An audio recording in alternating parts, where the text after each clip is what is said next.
This is Talk Business and Politics with Roby Brock. I'm Roby Brock. Welcome to today's Talk Business and Politics Daily. It is Monday, October 17th. Here are your top stories of the day.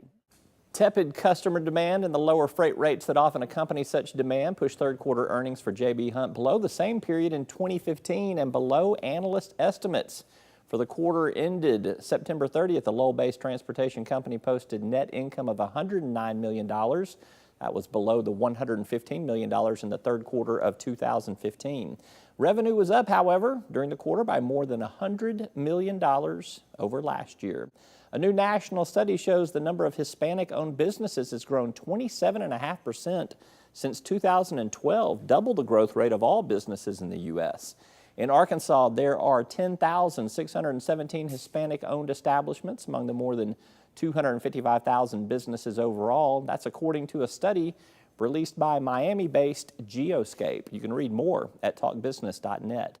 And more than 301,000 Arkansans are either receiving health insurance through the private option or have been deemed eligible for the program as of the end of September, an increase of almost 7,000 from the previous month. Along with those 301,000 Arkansans, another 23,309 who applied through the program were considered medically frail and enrolled in traditional Medicaid. And those are your top stories of the day. You can keep up with all of these headlines and much more daily on our website at talkbusiness.net. A quick break. We're back with John Brummett of the Arkansas Democrat-Gazette. We'll also go inside the numbers for another look at some big business stories. And later, Walmart upping its manufacturing game. We'll visit with Cindy Marsiglio, the new chief of Walmart's reshoring initiative. We're back after this. First Security is here. Only here. So that means we're here, here, and here. Even here. And definitely here. Because here is where we want to be for you. First Security Bank, only in Arkansas. Arkansas's most abundant natural resource provides the core asset for Deltic Timber Corporation. In addition to the sustainable yield stewardship of its well-stocked timberlands, Deltic adds value by integrating its efficient wood products manufacturing facilities as well as through planned development of commercial and residential real estate. Deltic Timber Corporation, creating value for a growing Arkansas. Hey, if it's Monday, then that means it is time for John Brummett. Good to have you with us. Always a pleasure. I know, I appreciate that so much. I'm going to begin with your Sunday newspaper column. It's going to be on state issues versus national issues, which we've been obsessed with, it seems like. So you basically said, this is serious business, these people that want to change our Constitution through these citizens initiatives, and corporations getting involved in this, but you say it's too easy, we should do something about this. We should make it more difficult to change our Constitution. I like constitutions in the form of the national Constitution, which is a general statement of principles, and in order to amend it, it requires a 2/3 vote of the Congress and then ratification by 3/4 of the states. It's very difficult. The ERA, for example, couldn't ever get there. So, but in Arkansas, we believe in the people rule. It's in fact our motto. That's right. But it's not my personal motto.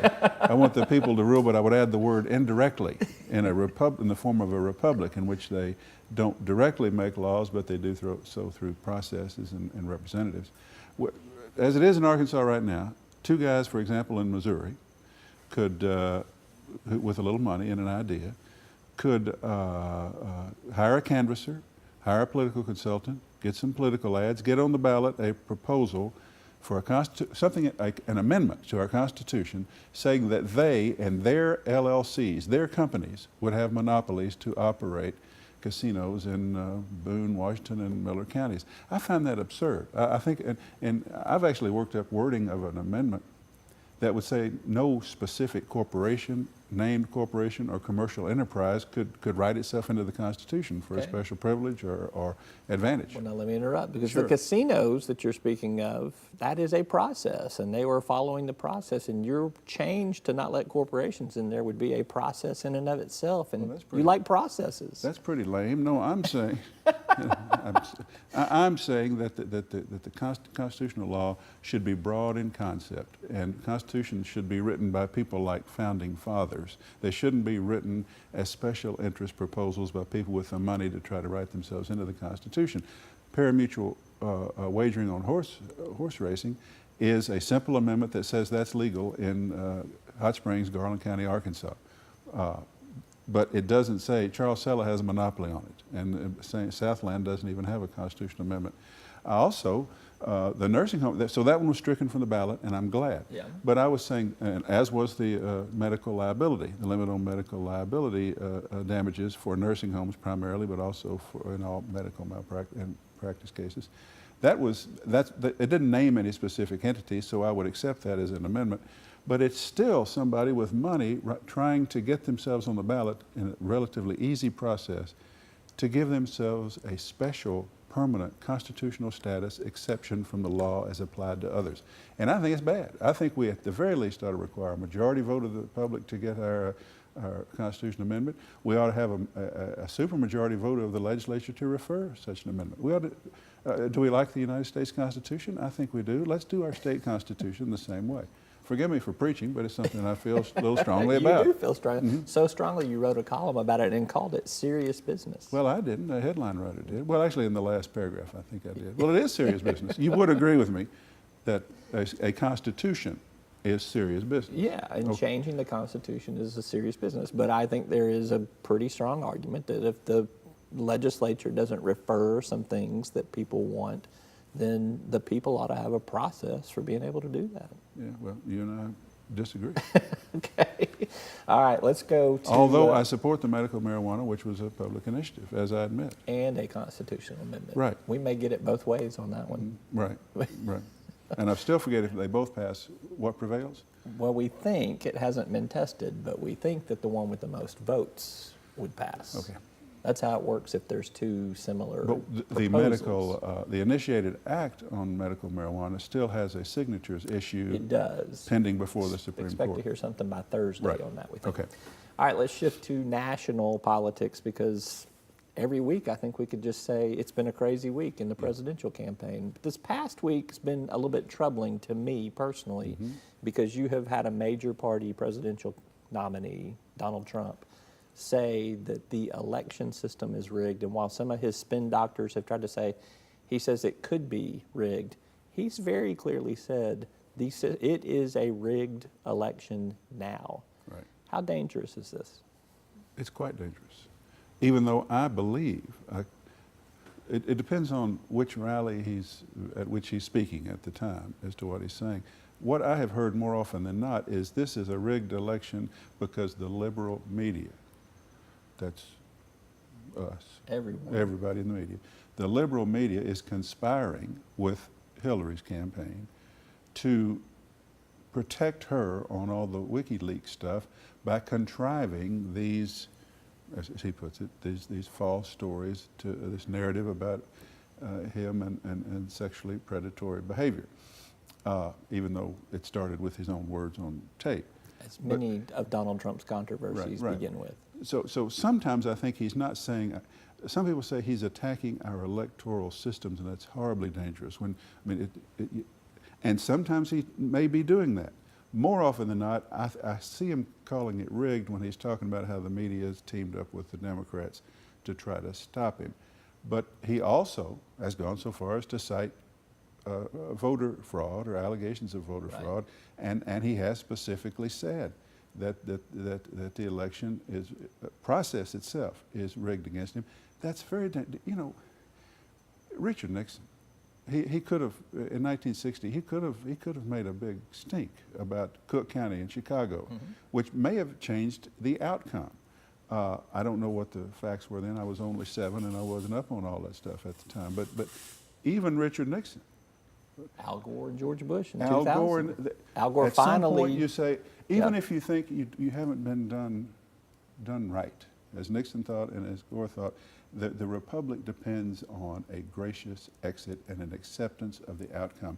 This Trump is such a megalomaniacal person, possessed, I think, of some kind of disorder that I have no authority to diagnose, that he is a threat not to accept that, and that is extraordinarily dangerous and offensive, and the people ought to reject it. We've had cases in every election. Well, they're voting. There are allegations of fraud in Philadelphia. It's usually about African American vote in inner cities. That's what it's usually about. While we got people coming in there, and then they're coming back and voting. They check it out, and it's never so.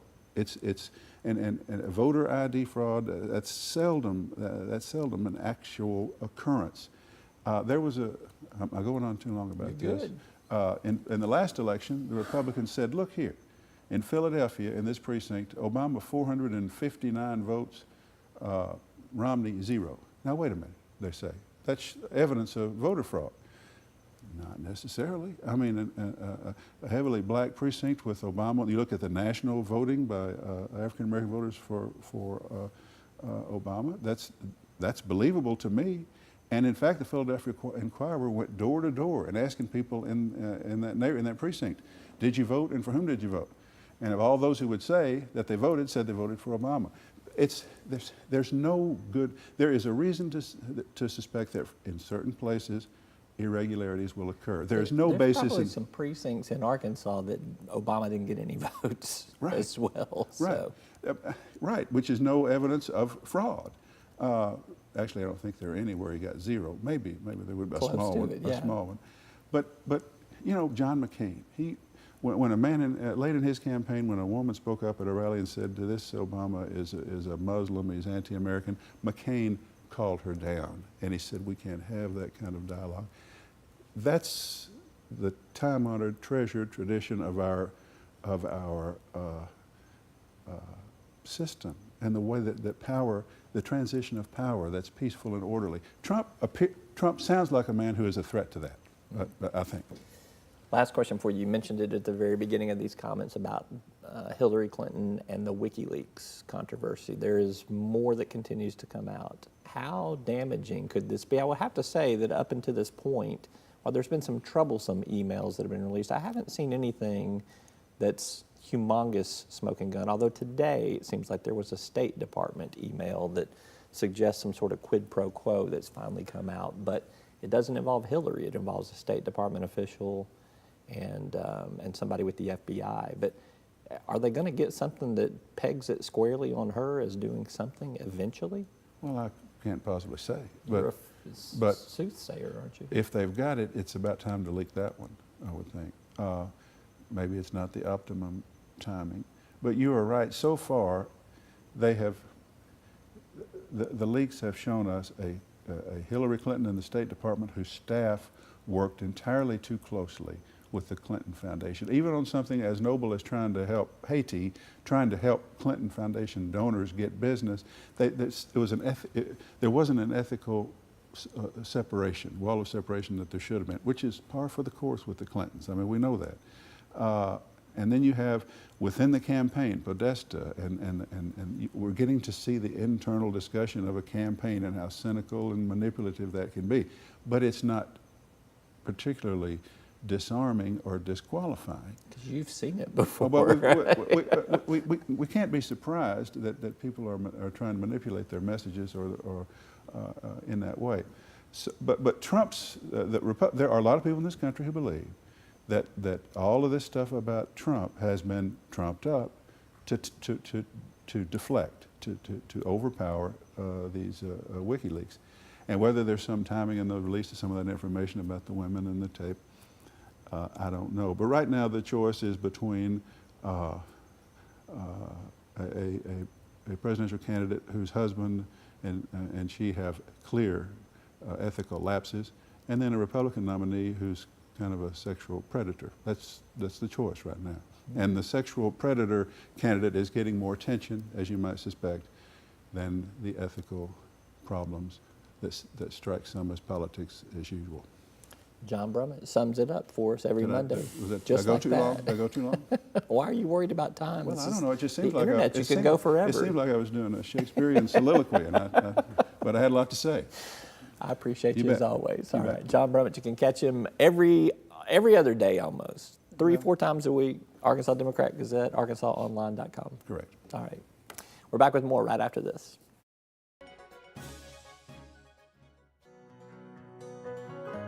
Each day, the promise of our nation begins again.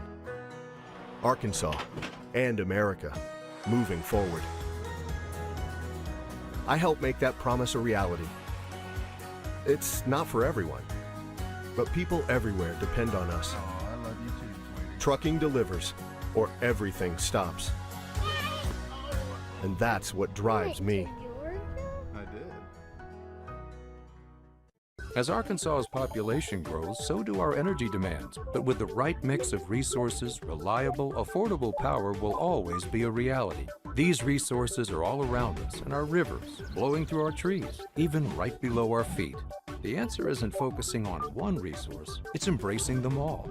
The electric cooperatives of Arkansas know that a balanced approach to power builds our communities and powers our dreams. Visit themixmatters.com and see why there's power in knowledge. Home sales in Arkansas still strong, so is consumer confidence in the governor. Well, he's getting out of the country with good reason. Let's go inside the numbers for a closer look. Arkansas home sales were strong in August, with sales jumping almost 15% during the month compared to a year ago. That's after a very sluggish July. And year-to-date sales are up almost 11% in the 4 largest housing markets that we track. Governor Asa Hutchinson and crew are headed to China for a week-long trade mission. It's the second time the governor's made a trip to China since he was elected to office. His entourage expects to not only meet with Chinese businesses that may expand to the U.S. in the future, but they also plan to visit with Arkansas companies already doing business in the Far East country, including Wal-Mart and Tyson Foods. 86.7, that is the consumer confidence rating for Arkansans, according to the latest Arvest Consumer Sentiment Survey. And that's a good number. Lower employment, job gains, positive growth among most of Arkansas's metro areas this year has pushed consumer confidence to its highest level in 2 years. You can check out news stories like these and many more business topics at our website each and every day at talkbusiness.net. We're back with more right after this.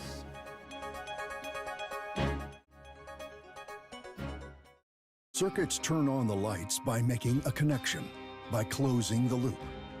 At Entergy, we believe our economy is circular too. What you put in comes back. So we invest billions in new infrastructure, which helps attract new industry, which helps create new jobs. We partner with local communities to electrify the economy. And together, we power life. Entergy. You've likely heard of the Great Arkansas Treasure Hunt. In fact, you or your business may have property to claim in the hunt. But where does this treasure come from? Businesses like yours. The law calls it unclaimed property. If your business is holding money on its books that you've not been able to return to the owner, it's most likely unclaimed property, and the law requires it to be sent to the state auditor's office each year. Auditor Andrea Lee's office can make the process for businesses to comply with the law easy and straightforward. Help us help you return Arkansans' unclaimed property at auditor.ar.gov. Well, last week, Fort Smith leaders made a major announcement that they would expand production at the Pernod Ricard plant that is located there. The firm has assumed bottling of the company's popular Malibu rum label, which Walmart will be offering in its retail outlets. Cindy Marsiglio, Walmart's vice president for U.S. sourcing and manufacturing, was on hand for the announcement, and she says the retail giant's reshoring initiative is strong and getting stronger. So for Walmart, this is an item-by-item, factory-by-factory strategy. We want to keep doing this because it's working. We see lots of opportunities and items across the business still. So think about soft textiles, items that are still big and bulky and expensive to ship. There are still lots of opportunities across Walmart. So we're going to keep doing what's working, keep going item by item, state by state, but we're going to find some new things to reshore back to the U.S. as well. That's Cindy Marsiglio, Walmart's vice president for U.S. sourcing and manufacturing. You can read more on that story at talkbusiness.net. That's all for today's program. Thank you for watching. I'm Roby Brock. We'll see you next time.